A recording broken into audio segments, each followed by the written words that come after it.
Olá, meu nome é Rogério, eu sou fisioterapeuta no Instituto Central do Hospital das Clínicas. Eu atuo junto à equipe multiprofissional de cuidados paliativos, fazendo supervisão de estágios nessa área, e também sou gestor do curso de especialização de fisioterapia em cuidados paliativos da divisão de fisioterapia do Instituto Central do Hospital das Clínicas.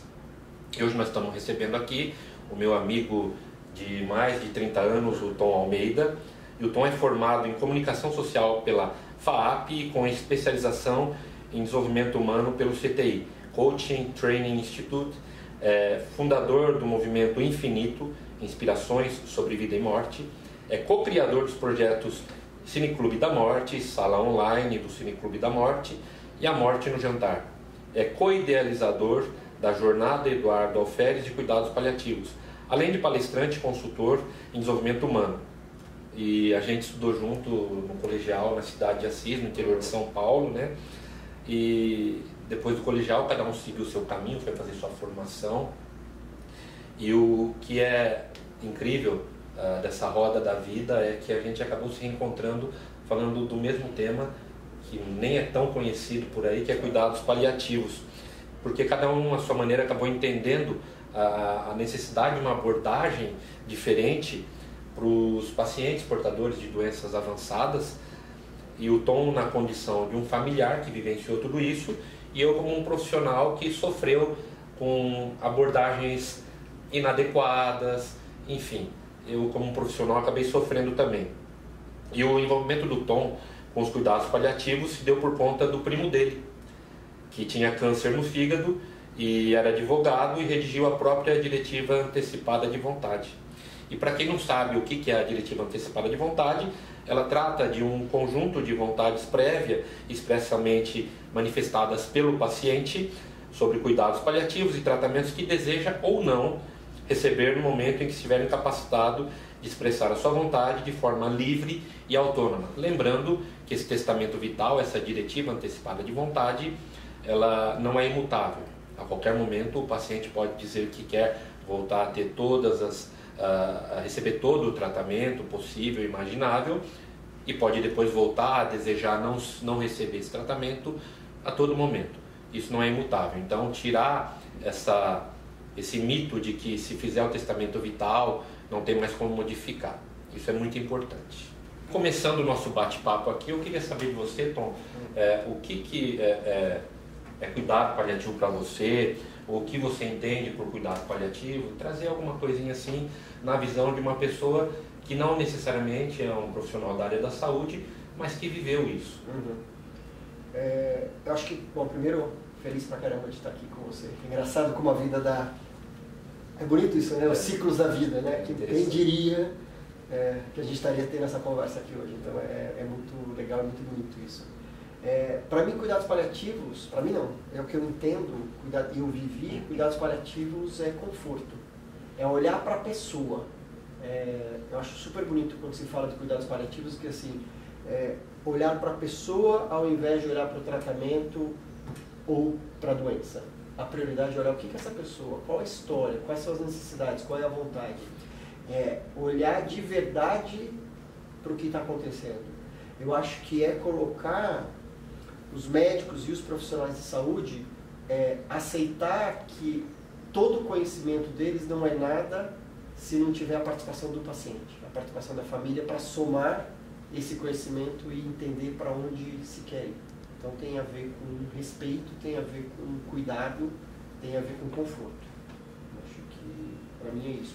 E o que não é, que é importante, para mim acho que é super importante, não é diagnóstico de morte. Eu acho que tem a ver com, sim, como diz a Organização Mundial de Saúde, para quando o paciente está sofrendo, está com alguma doença que ameaçadora da vida, então ameaça, ou seja, é algo grave, mas não necessariamente é um diagnóstico. Entrou a equipe de cuidados paliativos, desistiram e a pessoa vai morrer e tudo mais. Não é isso. Então eu acho que a gente tem uma oportunidade que cuidados paliativos está começando a ser conhecido e tem que começar conhecido de uma forma correta. Não tem a ver com diagnóstico, tem a ver com cuidado e como é que eu vou dar conforto. A pessoa pode continuar em tratamento e em paralelo ter cuidados paliativos. Então é uma abordagem, um olhar, que na verdade não deveria nem ser separado. Todos os 100% dos profissionais deveriam ter esse olhar sempre, eu imagino. Perfeito. E o interessante do cuidado paliativo, Tom, é justamente isso. A partir do momento de um diagnóstico feito de uma doença que ela seja crônica e pode evoluir sim com uma gravidade maior, já pode e deve ser acompanhado com cuidado paliativo. A gente não tem que esperar ter sintomas muito importantes para que se possa abordar. Porque se a gente está preparado para o que vem pela frente, a gente consegue enfrentar melhor. Diferente de ter as surpresas de uma agudização de uma doença, de um processo onde a doença ela entra num estágio onde você teve uma internação e voltou, mas voltou pior.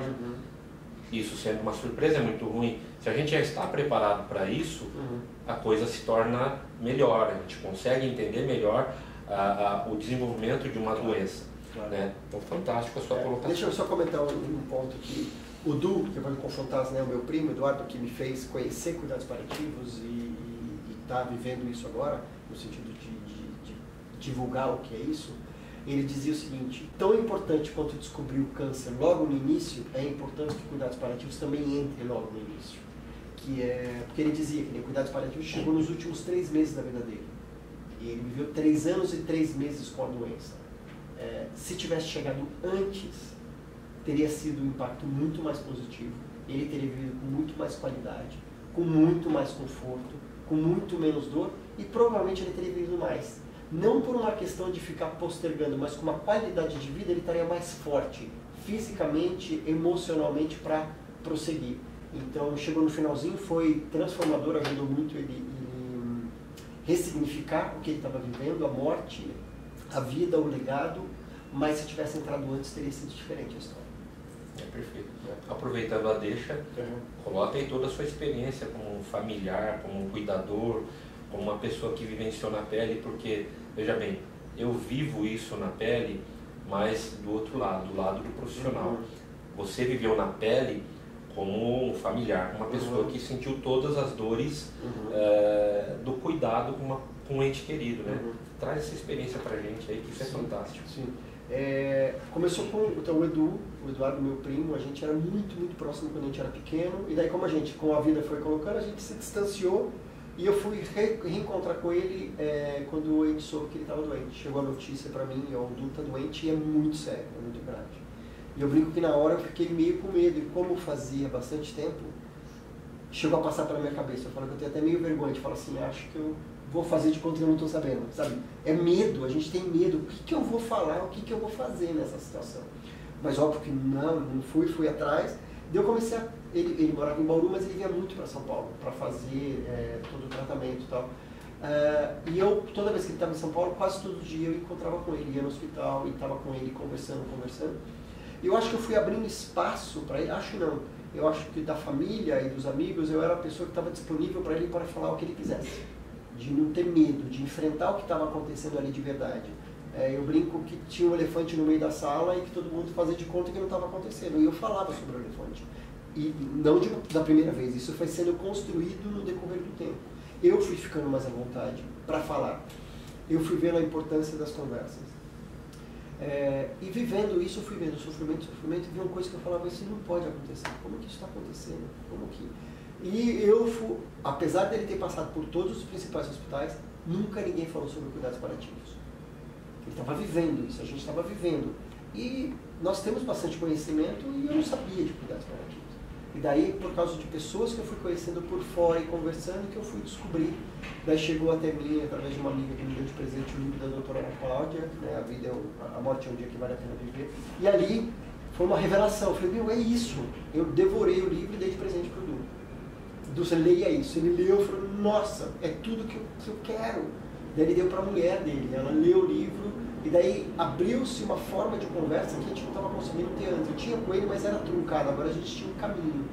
Ali que ele descobriu sobre diretivas antecipadas, daí ele que escreveu o próprio testamento vital, obviamente da parte jurídica, né, legal, porque ele era advogado, e a parte médica junto com o médico.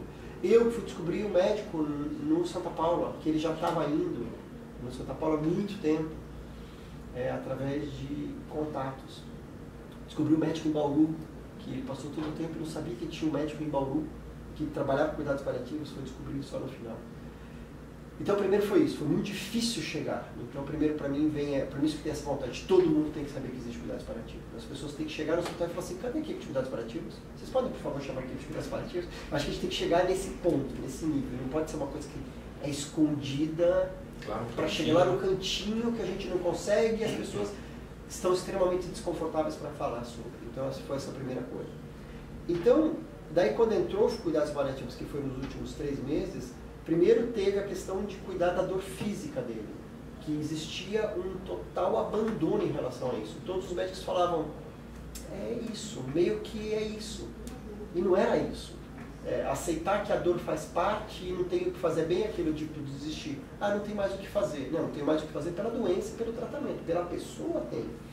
E houve um abandono disso. E daí quando entrou, foi a doutora Milena Reis, no Santa Paula, que entrou como equipe da doutora Milena. Ela foi a primeira pessoa que entrou em contato com ele, que nos apresentou cuidados paliativos. Porque eu fui atrás e ela chegou, na hora, ela tirou aquela dor como se fosse na mão, assim. E ele fala, isso mudou a minha vida. No final. Daí trouxe muito alívio para poder cuidar das outras dores, né? Que é o cuidados paliativos. Então ela olha para a dor física, tira a dor física para cuidar das outras dores. Mesmo porque ninguém consegue falar de angústia nem nada se tiver com dor física. Me desculpa, não tem condições. Tem uma entrevista que eu dei lá para a Academia Nacional de Cuidados Paliativos e o Dr. Saporetti, ele fala uma coisa que ele falou assim, a dor mata a alma. Essa é uma coisa. E é verdade, era isso. E eu vou contar um negócio que aconteceu aqui no Hospital das Clínicas. Eu estava com o Du lá na sexta-feira no Santa Paula. Ele com dor, ele incomodado, não aguentando mais, ele falou uma frase assim, falou, pensar que tem um monte de gente tendo um ataque cardíaco agora e eu aqui. Tipo, bem brincando, porque ele era muito engraçado. Eu falei, por que não sou eu que estou tendo esse ataque agora? Mas tinha uma dor por trás, um pensamento de falar, a gente conversou, tipo, eu queria morrer, eu não aguento mais. E eu vim falar com a Fabiana, que é uma enfermeira, Fabiana Chino. Ela é um amor, ela me ajudou muito. Mandei uma mensagem, ela estava aqui no evento, aqui no Rebouças. Falei, Fabiana, eu preciso conversar com você. Que ano que foi? Foi em 2016. Será que era no CIAD? Acho que pode ser. Ela estava na mesma mesa que eu. Então eu vim aqui na sexta-feira à noite, ela falou, vem cá, conversa comigo. E sabe o que eu vim fazer aqui? Eu vim pedir para ela para fazer eutanásia. Porque eu não conhecia nada. Eu não conhecia e eu falava, não pode, mas deve ter um jeito. Né? Como tudo te dá um jeitinho. Como que nem aborto é proibido, mas a gente sabe que aborto é uma coisa que acontece em bem feito, grandes escalas e tudo mais. Eu falei, vai ter. E a minha dor era tanta que eu estava disponível a fazer, porque eu não conhecia, não sabia de nada. Daí eu nunca esqueço a frase dela, ela fala assim, calma, Tom, ele está em sofrimento. A gente tem que cuidar da dor. 85% das pessoas que estão com dor, elas querem morrer. Porque ele está com uma dor há muito tempo. Tá? E ela falou, vamos tirar a dor, depois a gente vai cuidar das outras dores. E foi isso. Daí sábado, isso foi sexta-feira à noite, eu voltei para o Santa Paula, fiz um AUE lá, sábado de manhã estava a equipe da dor. Tirou a dor física, foi um alívio. Ao mesmo tempo que foi uma coisa muito boa, foi também para ele uma traição. Ele tinha um sentimento de assim, que alívio, e ao mesmo tempo, como assim? Faz 3 anos que eu estou vivendo isso, nunca fizeram isso para mim. E no Santa Paula, ele ia muito tempo. Como é que nunca apresentaram essa equipe da dor para mim? Então era um misto de sentimentos. Tá? Então, cuidados paliativos, essa primeira experiência foi de realmente estar perto dele, acompanhando. Ali já era claro que era uma doença terminal, e queria, então só que ninguém falava. Então o meu papel foi, qual é o teu medo da morte? O que você quer? O que é importante? Quais as escolhas? O que você vai querer no seu final? O que é importante para você agora? Que conversas têm que ser feitas? Quais perdões? Quais desejos? E a gente foi fazendo tudo isso. A gente falou sobre legado, falou sobre amor, falou sobre o que ia ficar, sobre despedida. Tudo que é importante. Né? Tudo que é importante. Então foi lindo, foi triste, óbvio, foi sofrido, mas foi muito mais confortável com os cuidados paliativos do que teria sido sem. Entendeu? É um sofrimento mais suportável, né? Muito mais. E daí, tanto é que ele falou, eu quero que todo mundo tem que saber disso. Tanto é que eu tenho vários vídeos dele. Assim, uma semana antes dele falecer, eu fiquei com ele no hospital gravando ele contando sobre a experiência dele, contando sobre cuidados paliativos. Ele falou que eu quero que as pessoas saibam o que é testamento vital, o que é cuidados paliativos, que isso mudou na minha vida. Ou seja, ele estava preparado para partir, para morrer. Sim. Ele queria que isso fosse de uma maneira mais adequada para as outras pessoas. Eu não quero que as pessoas passem pelo que eu passei. Eu não tenho como mais voltar atrás. Mas as pessoas, eu posso mudar isso. Então foi super bonito isso, assim, dessa doação dele, de falar ele lá super frágil, gravando e contando o que era, o impacto que isso tinha tido na vida dele. Então essa foi uma experiência muito importante na minha vida e me abriu daí isso, também esse sentimento, falei, todo mundo tem que saber que isso existe. Todo mundo tem que aceitar isso, porque a morte faz parte da nossa vida. Como é que a gente vive isso mais plenamente? E como é que, independente da morte, antes da morte, todo mundo vai estar, em algum momento, a gente vai chegar nessa doença, numa doença, né, o que eu venho aprendendo é 9 em cada 10 pessoas vai viver uma doença, vai viver o processo de morte, ou seja, a gente vai ter morrer, Alzheimer, vai ter o morrer, e cada vez mais, né, a população está envelhecendo, a gente está vivendo muito mais tempo, então como que a gente vive isso? A gente vai viver da mesma forma? A gente tem que mudar. Então meio que virou minha bandeira. Então assim, o legado que o Du deixou virou parte do legado que eu quero deixar. Então essa foi a primeira experiência com o Du, porque foi totalmente a coisa acontecendo. Daí eu comecei a me envolver com isso. E ler, estudar e falar sobre isso muito. Daí eu acompanhei a mãe de uma grande amiga minha, que tinha Alzheimer já super avançado, e eu começava a falar cuidados paliativos com ela fugia de mim. Eu não estava entendendo, ela estava fugindo, e eu falava, tá aqui, olha, um dia que você quiser conversar, até que um dia a gente conseguiu conversar. E a conversa com ela era sobre, eu falei, Mar, o que você acha que vai acontecer? Qual é o próximo passo, né, do estágio do Alzheimer da sua mãe? Eu falei, então o próximo estágio, eu imagino, e eu tenho falado com os médicos, que ela vai deixar de comer, então a gente vai ter que colocar uma sonda e tudo mais. Eu falei, tem alguma alternativa para isso? Ela falou, não. Eu falei, e se não colocar sonda alimentar? Ela, como assim? Vai matar minha mãe? Ela vai ficar assim. Então a primeira reação foi essa. E daí a conversa foi, será, Mar, que, por exemplo, se ela colocar uma sonda e ter que ser alimentada assim, e daí aquilo vai incomodar, daí provavelmente a gente vai ter que amarrar ela na cama. Será que isso é o que a Vera gostaria que acontecesse? Ela, será? Daí até na nossa conversa eu falei, vamos colocar hipoteticamente a Vera aqui. Se a Vera estivesse aqui conversando com a gente, como seria? Quais as escolhas que ela faria? Porque se ela não está conseguindo mais mastigar, engolir, isso não é mais reversível, quer dizer, o corpo está morrendo. Então a gente tem que só proporcionar isso. Então foi uma conversa linda, difícil, mas foi ali a primeira virada. Depois de 6 meses, a Vera teve uma infecção muito grande e evoluiu para isso. Daí a decisão era, vamos levar para o hospital e colocar sonda e tudo mais, ou vamos permitir a morte natural?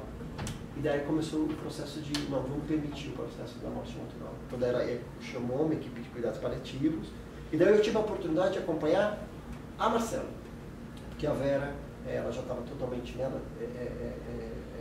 inconsciente, mas também desse processo de suporte, de como é que eram os processos de despedida, o que era importante ser falado, como que também tem a permissão para que a pessoa vá. Então foi uma outra experiência para mim muito diferente de estar acompanhando e realmente ali que nem a Vera inconsciente, e foi longo o processo, e quanto que isso também para Marcela acabou ressignificando muita coisa, quanta cura aconteceu ali naquele processo de permitir e de acompanhar. Era muito difícil, ela falou, Tom, não é fácil fazer isso, porque eu não posso falar para qualquer pessoa que eu estou fazendo isso. Porque se eu falar que eu mandei minha mãe para o Hospital das Clínicas, ela está na UTI internada, e intubaram, e sedaram, e fizeram, é socialmente aceito.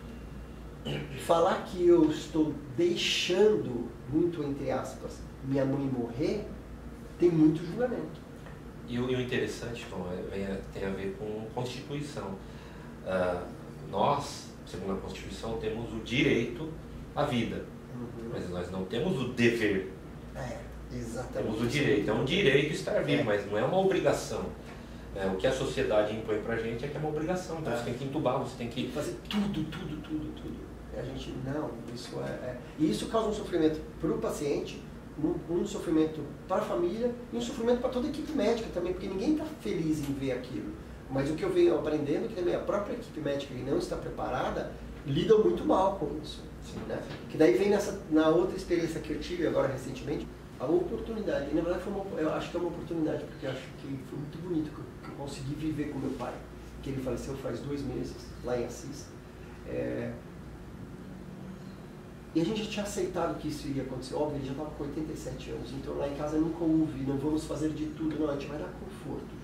E eu tinha iniciado essa conversa com ele 1 ano antes atrás, perguntando sobre medo, se ele tinha medo de morrer, o que ele queria, o que ele não queria. Então ele falou, eu não quero não poder comer mais, eu não quero ficar numa cama tendo que ser cuidado. Então ele foi dando dicas, então eu fui conversando, não foi uma conversa sentada e formal e séria. Era uma pergunta aqui, uma pergunta lá, que ele foi me dando pistas. Que isso ajudou no final. Tanto é que não tem, lá em Assis não tem, infelizmente, uma equipe de cuidados paliativos. Eles sabiam mais ou menos o que era. Então eu falo que eu tive que ser filho, mas também ser uma equipe de cuidados paliativos. Eu não tenho conhecimento técnico, mas eu tenho decisões que eu posso tomar. Tanto é que a decisão era, na hora que ele chegou, ele já queria levar para a UTI. Eu falei, não. Não que a UTI é ruim. Naquele caso, naquela situação, não servia, não tinha nada a ser feito. O que ele precisava era de cuidado, e colocar um senhor de 87 anos sozinho na UTI, o estresse emocional é muito grande. E o que eles tinham para oferecer na UTI era uma intubação, que a gente não queria fazer, porque eu ia ficar prolongando isso. Era reanimar. O que mais eles teriam? E no quarto ele teria a gente 24 horas. A família, cuidado e conversa e tudo mais naquele ambiente. Que dá sentido para ele. Que é sentido, que isso é importante. Então, não é UTI. Outra coisa que eu fiz foi de conseguir mudar um pouco a dinâmica do quarto, de que tivesse menos entradas no quarto, que as pessoas não ficassem batendo na porta, que a equipe médica e os enfermeiros entrassem e falassem baixo, porque tudo isso causa muito estresse emocional para a pessoa, principalmente um idoso. Como é que eu crio aqui uma cápsula de cuidado? As pessoas achavam eu meio estranho, mas eu fui conseguindo fazer com que isso acontecesse. Óbvio, eu tenho meus amigos paliativistas, que daí eu só ligava o que eu faço, e eu me orientando, mas eu consegui trazer cuidado para ele. Teve uma noite, na noite anterior dele falecer, que ele começou daí a entrar um pouco não em sofrimento, mas já começar o processo, né? Que eu falo, que na verdade, eu tenho lido sobre isso, né? Falando assim, que nascer e morrer dá trabalho. Então tem o trabalho de parto. Então tinha um trabalho dele morrendo. Então, assim, como é que a gente dá o suporte para isso? Não é fugir disso, tá junto. Então, quando ele estava naquele momento, eu pegava na mão, fazia carinho na cabeça, conversava, estamos juntos, está com medo, e conversando. Ele já estava inconsciente, mas ele sentia, toda vez que eu chegava perto, dava a mão, ele se acalmava. Então é como uma mulher no parto, você chega perto, dá o conforto e tudo mais. Mas a equipe, o enfermeiro, não estava sabendo lidar. Tipo, eu acho melhor levar ele de volta para a UTI. Eu falei, peraí, primeiro ele não estava na UTI. E o que você quer me dar na UTI que eu não posso dar aqui? Não tinha informação. Daí eles começaram a dar morfina, mas uma quantidade muito pequena. Eu falei, ele precisa de mais morfina. Daí o chefe de enfermagem falou, não pode, é muito perigoso. Eu falei, é perigoso por quê? Ele vai morrer ou ele vai viciar? Não existe, então tem isso que é triste também, né? Os próprios profissionais de saúde ainda têm um preconceito enorme, uma falta de conhecimento enorme da morfina e de todas essas coisas para cuidar da dor. É perigoso dar constipação. Entendeu? Então, daí eu falei, não, e daí eu chamei o médico era um cara jovem, com mais conhecimento, o responsável pela madrugada lá, e ele falou, não, realmente tem que aumentar, e foi aumentando e tudo. Então, eu acho que eu cumpri, ainda bem, toda a experiência que eu tive com o Du, me ajudou a ajudar meu pai, no final dele. E foi pra mim muito melhor, eu sinto que eu estou em paz, eu fiz tudo melhor. Isso também impactou toda a minha família, de todo mundo saber que a gente estava em paz fazendo, todo mundo pôde se despedir dele, conversar. Teve um momento que logo que ele começou, o médico falou, olha, ele realmente acho que o seu Getúlio não vai conseguir evoluir, ele não está reagindo, e a gente percebeu, eu acho que realmente não. Ele falou, acho que a gente tem que começar já a pensar em sedação. Eu falei, acho que não. Não estou vendo nenhum sofrimento. Ele está sintomático. A gente conversa com ele, ele responde. resmungando, ele conversa, a gente fala, toma aqui, aperta a mão. Ele apertava a mão, então a gente teve 2 dias ainda de conversa, de despedidas e tudo mais, com ele consciente. Por que eu vou tirar esse direito dele e da gente também? E uma coisa que é triste com essa evolução da medicina, é que a gente fala que esse processo de morrer também tem um processo de quando a morte está aqui, brota muita coisa boa também, se a gente tiver coragem de olhar. Brota muito amor, brota muita coisa. E hoje a medicina o que faz? Ceda, manda para a UTI. Então a gente está perdendo uma oportunidade de compaixão, de amor e também de revelações. Aí a pessoa que está naquele estado, mesmo num processo independente do caminho espiritual, de algumas revelações sobre a próxima vida, se a pessoa acreditar ou não. Eu acredito. Então eu acho que tem algumas revelações que a gente está tirando o direito. Então de novo, não estou falando que eu sou contra a sedação e tudo mais, mas é um momento. E ali era uma coisa muito mais assim, ceda e eu não preciso lidar com isso. Então era uma forma de proteção. Então foram experiências diferentes que eu tenho tido e cada vez mais me ajudando a lidar com isso. E vejo que tem um impacto muito grande nas pessoas de volta e no próprio paciente. Então, você levantou uma questão bem interessante aí, Tom, da sedação paliativa. Então, como se entende de maneira errada a sedação paliativa? A sedação paliativa é o último recurso num estágio mega avançado de uma doença cheia de sintomas que não consegue mais ser controlado. Começa dessa premissa. E a sedação paliativa, muita gente tem a imaginação também de que seja a prática da eutanásia. E aí entra definições. A sedação paliativa é para você tirar a consciência da pessoa para que ela não sinta aquele sintoma. Passado um tempo, você vê que a pessoa está calma, você pode recobrar a consciência dela. Se ficar sem sintoma, vai continuar. Senão, você continua com a sedação. Ela não é permanente até a morte. Começa por aí. Já a eutanásia, o objetivo da eutanásia é você aplicar algo que você vai interromper a vida naquele momento. Então, tanto isso, a eutanásia é proibido na legislação do Brasil, mas não é uma prática. Não é uma prática aqui. Então, tanto por lado de pensar que é eutanásia, quanto por lado de pensar, nossa, precisamos fazer sedação. Para quê, né? Então, a sedação ainda é um tema muito discutido.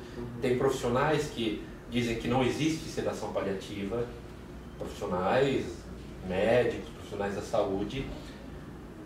Então, é um tema ainda muito discutido, né? Ainda para ser discutido aí.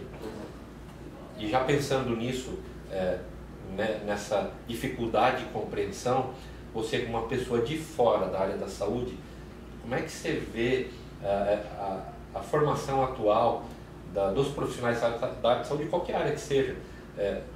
Em que momento você acha que deveria ser começado a introduzir o assunto cuidado paliativo, e os profissionais que já estão no mercado, como eles entendem isso, a formação em geral? Como é que você vê isso?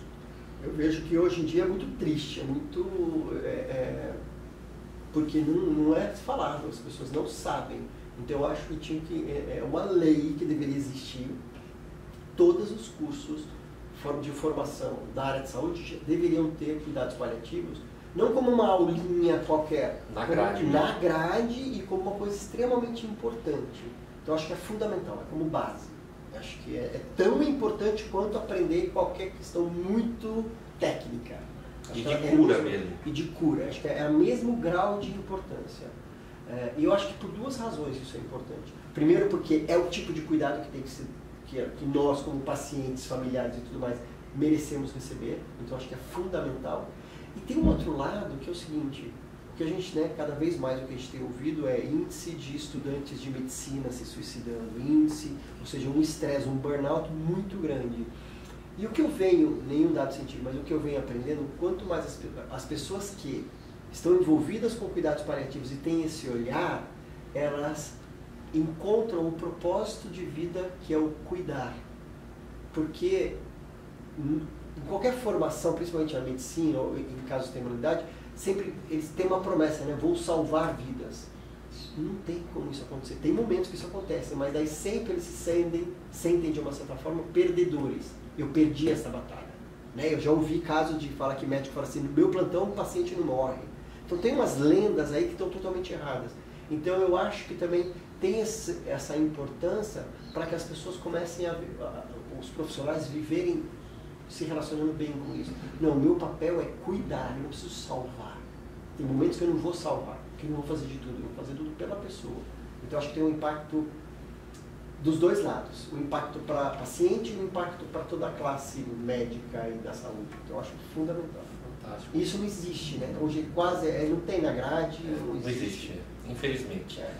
Talvez, acho que na medicina em Vassoura, se não me engano, muito pouco ainda. Que tenha, mas por conta do professor Marco Túlio, que dava aula lá, a esposa dele continua, então lá talvez tenha essa formação. A ANCP, né, Academia Nacional de Cuidados Paliativos, está fazendo um movimento de fazer um rastreamento, uma identificação onde que existe, onde não, para isso entrar como lei.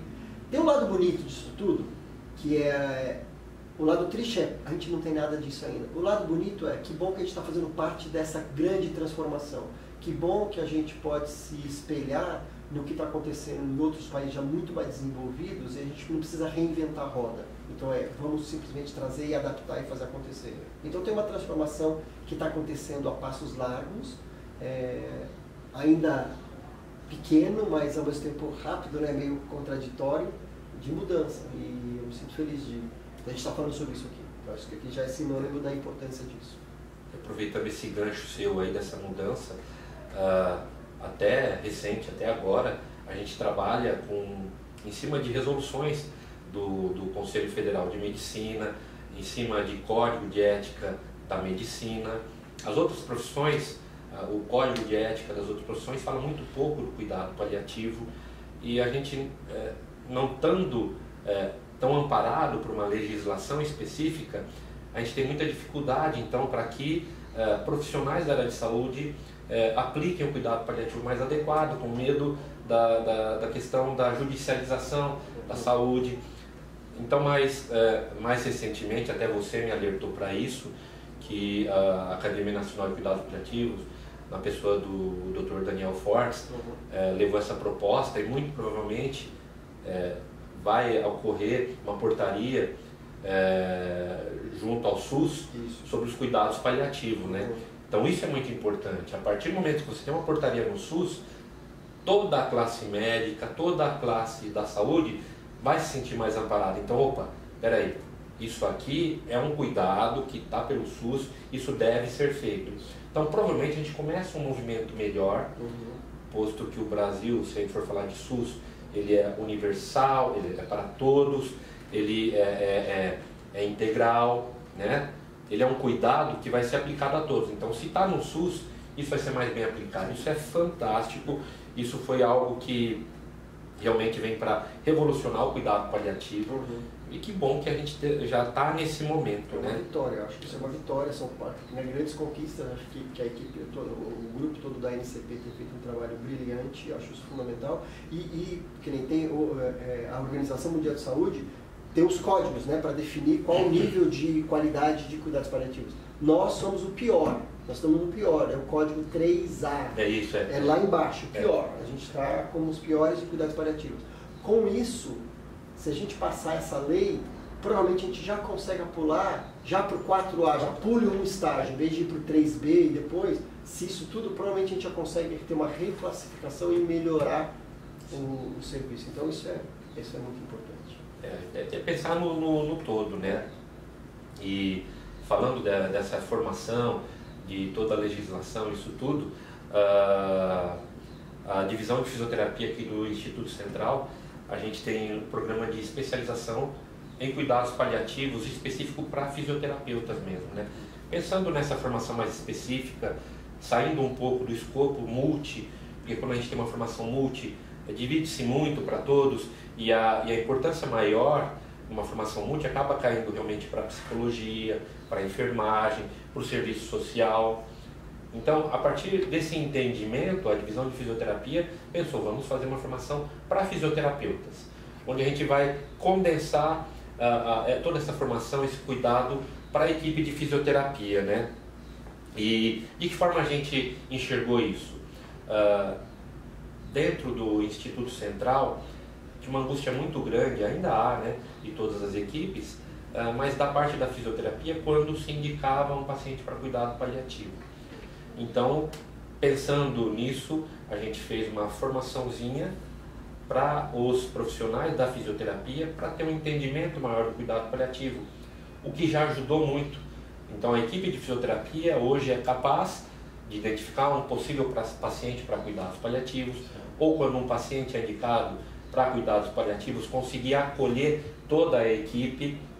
Então, pensando nisso, que de alguma forma, de algum ponto tem que partir isso, né? Nós fizemos essa formação. Então, o ano passado nós fizemos o primeiro workshop de fisioterapia em cuidados paliativos. Esse ano iniciamos a primeira turma de especialização. Então, nós da divisão de fisioterapia, no Instituto Central aqui do Hospital das Clínicas, a gente tem esse cuidado de oferecer o melhor cuidado, com a melhor qualidade sempre para os nossos pacientes. E a gente conta com uma equipe que sempre está reciclando todos os funcionários, a gente busca conhecimento em outros locais. Isso é fundamental para que a gente possa oferecer o melhor. E querendo justamente expandir, não deixar naquele cantinho, escondidinho, sem ninguém saber, né? E pensando no que ainda é uma novidade, não tão novidade, mas ainda é uma nova área aqui no Brasil, ela vai carecer ainda de profissionais mais capacitados para essa abordagem mais adequada no cuidado ao paciente, família e equipe, conforme você falou. Então, Tom, o que você acha dessa iniciativa da divisão de fisioterapia de fazer uma formação específica para fisioterapeutas? Você acha que isso seria importante também, ter essas formações específicas para outros profissionais? Nós estamos falando aqui já de profissionais graduados, não estou falando da graduação, porque a gente consegue trabalhar já com os profissionais graduados. O que você acha disso? Eu acho que é fundamental, fundamental, por algumas razões. Eu acho que primeiro, assim, a gente tem um olhar aí, assim, de oportunidade de trabalho. Vai se abrir um campo de trabalho enorme, né? De cada vez mais profissionais especializados na área serem contratados. Então, primeiro eu vejo assim, olha, profissionais de saúde, estudantes e tudo mais, comecem a olhar para isso, que o que existe, porque hoje menos de 0,5% da população brasileira tem acesso, ou seja, é muito gente que vai demandar isso. Existem, lá pela ANCP, uns 2.000 e poucos profissionais só cadastrados, então é muito pouco. Então, assim, primeiro uma oportunidade gigante de trabalho. Então, primeiro, né, num país que estamos cheio de crise e tudo mais, tem uma oportunidade de negócio e de trabalho aí que é sensacional. 2, no atendimento multiprofissional, que é uma área que realmente reconhece a necessidade de uma equipe multiprofissional, tem uma questão que é esse olhar do conforto que une todos os profissionais, né, que eu estou ali para olhar para a pessoa e dar conforto, mas tem uma questão física, né, prática, a questão prática de o fisioterapeuta, ele está olhando o conforto, mas ele tem uma questão técnica que ele tem que atender. A nutricionista tem o mesmo olhar, mas ela tem uma questão técnica que ela tem que oferecer. O psicólogo, então cada um tem que ter muito especialista, e o que une todos os especialistas é esse mesmo olhar. Então eu acho super bonito e super necessário. Então eu acho muito bom que você está fazendo isso e que isso inspire todas as áreas multiprofissionais a fazer isso, porque tem as formações, né, as formações hoje que é multiprofissional, mas eu acho super necessário específico também. Ótimo. Bom, eu acho que o bate-papo tá bom, tá gostoso, a gente poderia ficar o dia inteiro falando, sim, mas eu queria agradecer a sua presença aqui, queria já fechar um acordo da gente poder fazer mais bate-papo, mais conversa, trazer outras abordagens no cuidado paliativo. E queria que você deixasse suas considerações, fala das suas formações, o que você tem para oferecer aí. Claro. Então, o que eu queria era convidar todo mundo para essa jornada de cuidados paliativos, que ela chama Jornada Eduardo Alferes de Cuidados Paliativos, que é uma forma de homenagear o Eduardo, que nos colocou e trouxe esse assunto para mim, e também para lembrar que sempre é o paciente que está no centro disso tudo. Então, a gente está indo para a segunda jornada. É algo que eu criei junto com o Dr. Ortega, que é o médico que cuidou do Dudu lá em Bauru. Então a segunda jornada acontece dia 21 e 22 de setembro, em Bauru, na FOB, que é a Faculdade de Odontologia de Bauru. Vão ser 2 dias de palestras, workshops, vivências, com os profissionais mais envolvidos e conhecem mais sobre a área, então acho uma coisa super importante. A gente está trazendo também 3 profissionais americanos para trazer uma nova visão sobre isso. São profissionais super reconhecidos que nunca tiveram no Brasil, então em primeiro lugar vão estar na jornada. Então acho que é uma oportunidade única. A gente está com as inscrições abertas, tem uma página no Facebook que chama Jornada Cuidados Paliativos, ali tem informações e tudo mais. Importante, a gente quer o maior número de pessoas lá participando, porque isso é um movimento que a gente tem que fazer. A gente criou um movimento lá, porque é em Bauru, que a gente está chamando assim o movimento da comunidade do Centro-Oeste Paulista. Eu acho que para que as pessoas juntas lá participem e que a gente ajude a fazer essa transformação naquela região, para que isso impacte na nossa história como um todo. Então é isso. Muito legal. E para aqueles que tiverem interesse no assunto, nós temos o nosso site, que é o Fisioterapia ICHC, e temos nossas redes sociais também, que se quiserem entrar em contato conosco para saber maiores informações, fiquem à vontade. Muito obrigado.